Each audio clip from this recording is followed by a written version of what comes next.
बिस्मिल्लाहिर्रहमानिर्रहीम। Class first year HB मज़मून इस्लामियात लेक्चर 8th ईमान बिल मलाइका पार्ट नंबर ये है 3। ईमान बिल मलाइका के हवाले से हम बात कर रहे थे।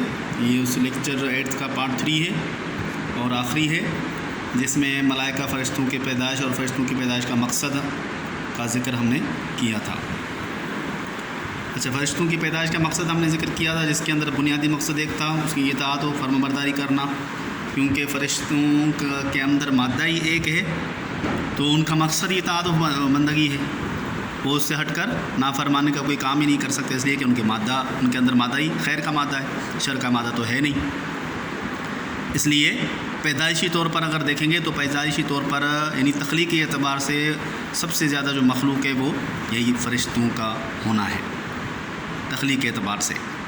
और इसके अलावा काम के लिहाज से अगर देखेंगे तो काम करने के लिहाज से अल्लाह ताला ने इंसान को सबसे आला बनाया है, इसलिए कि उसके अंदर जो है दोनों मादे रखे हुए हैं, खैर और शर दोनों का मादा रखा हुआ है। तो इसी यानी फ़ेली काम की वजह से ही इंसान अपने आप को आला बना देता है, वो फ़रिश्तों से भी आला हो जाता है। तो फ़रिश्तों के से आला होने की वजह से इंसान का अशरफ होना ज़ाहिर हो जाता है।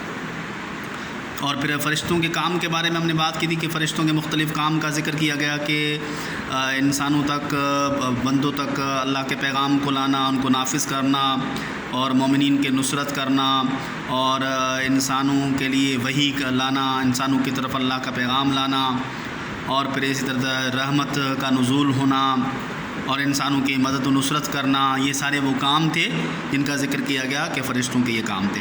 और फिर आप देखें कि फ़रिश्तों के अंदर जो तादाद है कि फ़रिश्तों की तादाद कितनी है, फ़रिश्तों की तादाद जो है वो लातादाद है, यानी ऐसी तादाद है जिसका अंदाज़ा हदीस के अंदर तो उसका इशारा इस तरफ दिया गया है कि फ़रिश्ते जो है यानी जब बारिश होती है तो बारिश के अंदर हर कतरे के साथ उसके बारे में कहा गया कि फ़रिश्ता है। और फिर आप देखें कि एक और चीज़ जो ज़्यादा अहम है फ़रिश्तों के हवाले से, जिसके बारे में कहा गया कि फ़रिश्तों का खाना काबा, फ़रिश्तों का खाना काबा बैतुल मामूर है। बैतुल मामूर फ़रिश्तों का काबा है, खाना काबा है, जो 7वें अर्श पर है, यानी अर्श का 7वां आसमान का जो अर्श है उस पर जो है फ़रिश्तों का काबा है। और उस काबे के अंदर फ़रिश्ते तवाफ़ करते हैं उस काबे का, और हदीस में आता है कि 70,000 एक टाइम के अंदर फ़रिश्ते तवाफ़ करते हैं। और फिर उसके बाद एक दफ़ा जब कर लेते हैं तो फिर उसके बाद उनकी क़यामत तक बारी नहीं आती। उससे अंदाज़ा होता है कि फ़रिश्ते कितनी तादाद में हैं। मशहूर मुक़र्रर फ़रिश्तों के नाम और काम क्या है वो देखें। आम तौर पे तो 4 मशहूर हैं, हज़रत जिब्राईल, हज़रत इसराफ़ील, हज़रत मीकाईल, हज़रत इज़राईल। ये 4 तो मशहूर है, मारूफ़ हैं। हज़रत जिब्राईल का काम वही लाने का और रहमत लाने का काम है। इसराफ़ील अलैहिस्सलाम का सूर होने के क़यामत बर्पा करने का। हज़रत मीकाईल अलैहिस्सलाम हवाओं और रिज़्क़ की ज़िम्मेदारी, और इज़राईल अलैहिस्सलाम अरवाह कब्ज़ करना। फिर इसके अलावा किरामन कातिबीन, हर अमल लिखने वाले, कंधों वाले फ़रिश्ते, और मुनकर व नकीर कब्र में सवाल करने वाले, मालिक जहन्नम का दरबान और रिज़वान जन्नत का दरबान। तो ये है मशहूर मुक़र्रर। इसके अलावा अर्श वाले फ़रिश्ते अलग हैं, और फिर इसके अलावा और भी बहुत सारे फ़रिश्ते हैं कि जिनका जो है इन कायनात के निज़ाम को चलाने वाले हैं।